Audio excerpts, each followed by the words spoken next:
আসসালামু আলাইকুম। আজকে আমরা শিখব বীজগণিতের প্রথম ও দ্বিতীয় সূত্রের ব্যবহার।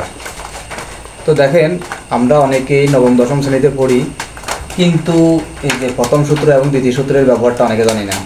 কিছু সংখ্যক স্টুডেন্ট আছে যারা প্রথম সূত্রও পারে, সূত্রের ব্যবহারও পারে। ম্যাক্সিমাম স্টুডেন্টরা আছে যারা কিনা সূত্র পারে কিন্তু অঙ্ক পারে না, যার কারণ হচ্ছে তারা সূত্রটা এভাবে মুখস্থ করে,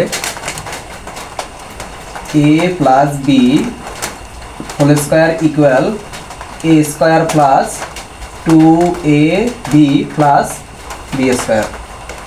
তো তাদের মুখস্থ করাটা কোনো সমস্যা নাই, মুখস্থ করাটা ঠিকই আছে।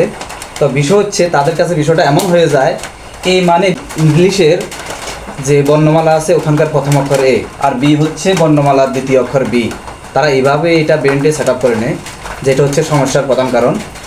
তো আসেন, আসলে এখানে এ মানে হচ্ছে, আমরা বুঝে নেব, এ মানে হচ্ছে সূত্রের প্রথম অংশ, বি মানে হচ্ছে সূত্রের দ্বিতীয় অংশ। তো আমরা যদি বিষয়টাকে এভাবে একটু দেখি, তাহলে আমরা একটা অঙ্ক করতে গেলে আমাদের জন্য বিষয়টা একটু সহজ হয়ে যাবে।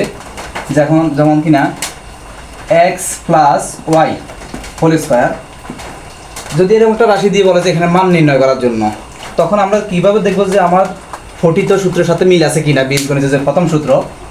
তো এটা মিলাবো আমরা এটা এভাবে, যে প্রথম অংশ প্লাস দ্বিতীয় অংশ হোল স্কোয়ার। তো প্রথম অংশ হচ্ছে এ, দ্বিতীয় অংশ হচ্ছে বি, মাঝখানে যোগ থাকার কারণে এটা বীজগণিতের প্রথম সূত্রের আওতায় পড়ে, ঠিক আছে।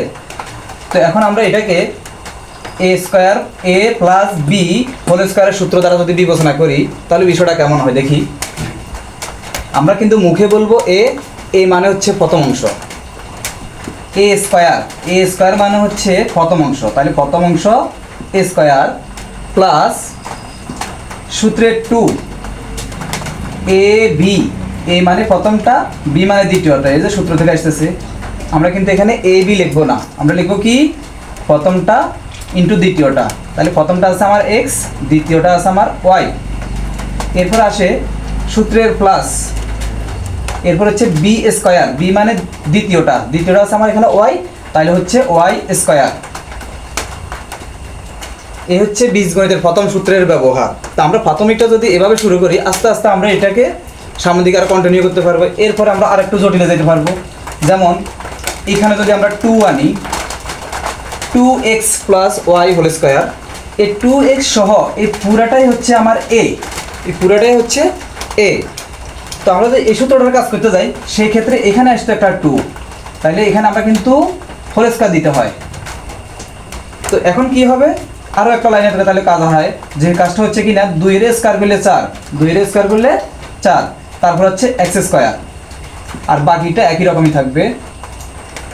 সরি, এখানে একটু চেঞ্জ আছে, সূত্রে 2ab, তো এটা হচ্ছে 2x। এখন আমাদের সূত্রটাকে মিলে একবার দেখি, a plus B whole square, এই সূত্রটা আমরা মিলে দেখতে গেলে হয় এ স্কোয়ার মানে হচ্ছে কি প্রথমটা স্কোয়ার। তো প্রথমটা আমার এখানে আছে 2x, তাহলে 2x হোল স্কোয়ার, সূত্রের প্লাস সূত্রের 2, তারপর হচ্ছে এ বি মানে প্রথমটা দ্বিতীয়টা, এই যে প্রথমটা দ্বিতীয়টা আমরা লিখলাম 2x ইন্টু ওয়াই। এরপর হচ্ছে সূত্রের প্লাস, এরপর হচ্ছে বি স্কোয়ার, বি মানে দ্বিতীয়টা স্কোয়ার, আমার এখানে দ্বিতীয়টা ওয়াই আছে, আমি ওয়াই স্কোয়ার লিখলাম। যদি এখানে জেড থাকে আমরা জেড স্কোয়ার লিখবো। এটা হচ্ছে সূত্রের প্রথম সূত্রের ব্যবহার, বীজগণিতের প্রথম সূত্রের ব্যবহার। তো যারা এটাকে বেন্ডে সেট আপ করে নিয়েছেন, A plus B whole square equal A square plus 2ab plus B square, তাদের ওইভাবে রাখার দরকার নাই। এ মানে হচ্ছে প্রথমটা, বি মানে দ্বিতীয়টা, এভাবে মাথায় রাখতে হবে। তো আমরা যদি দ্বিতীয় সূত্রটার কথা বলি, বীজগণিতের যে দ্বিতীয় সূত্রটা আছে সেটা হচ্ছে একই রকম, শুধু এই জায়গায় পরিবর্তন, এখানটায় হয় মাইনাস। তো এটা মাইনাস হলে আমাদের মূল সূত্রের মধ্যে এই প্লাসটা হবে মাইনাস। এই হচ্ছে সূত্র, এটা হচ্ছে বীজগণিতের দ্বিতীয় সূত্র। তো আমরা যদি দ্বিতীয় সূত্রটা ব্যবহার করতে যাই, সব ঠিক থাকে, শুধুমাত্র একটা জায়গায়, এই জায়গায় মাইনাস হওয়ার কারণে এখানে এটা হচ্ছে মাইনাস। তো কেউ ভুল করে এই জায়গায় অনেকে আছে যারা কিনা এটাও মাইনাস দিয়ে দেয়, এটা হবে না, কারণ এটা হচ্ছে সর্বজনীন প্লাস। সর্বজনীন প্লাস হচ্ছে বীজগণিতের যে প্রথম সূত্র দ্বিতীয় সূত্র উভয়টার মধ্যে এটা প্লাসই থাকে, কোনো পরিবর্তন না, শুধু একটা জায়গায় এটা প্লাস হলে এটা প্লাস, এটা মাইনাস হলে এটা মাইনাস। যখন মাইনাস হয় তখন দ্বিতীয় সূত্র, আর যখন দুইটাই প্লাস হয় তখন হয় এটা প্রথম সূত্র। তো তো আমরা যদি আবার এটাকে এই মাইনাসের সূত্র অর্থাৎ দ্বিতীয় সূত্র আওতায় আনি, তাহলে এখানে মানে মাইনাস দিতে হয়। আর আমরা যদি এটা মাইনাস দিয়ে দিই, তাহলে এই জায়গায় মাইনাস, এই যে সূত্রের সাথে মিল রেখে জায়গায় মাইনাস, তাহলে এখানে হচ্ছে 2 দুগুণে 4 xy প্লাস ওয়াই স্কোয়ার। এই হচ্ছে বীজগণিতের প্রথম ও দ্বিতীয় সূত্রের ব্যবহার। সবাইকে ধন্যবাদ।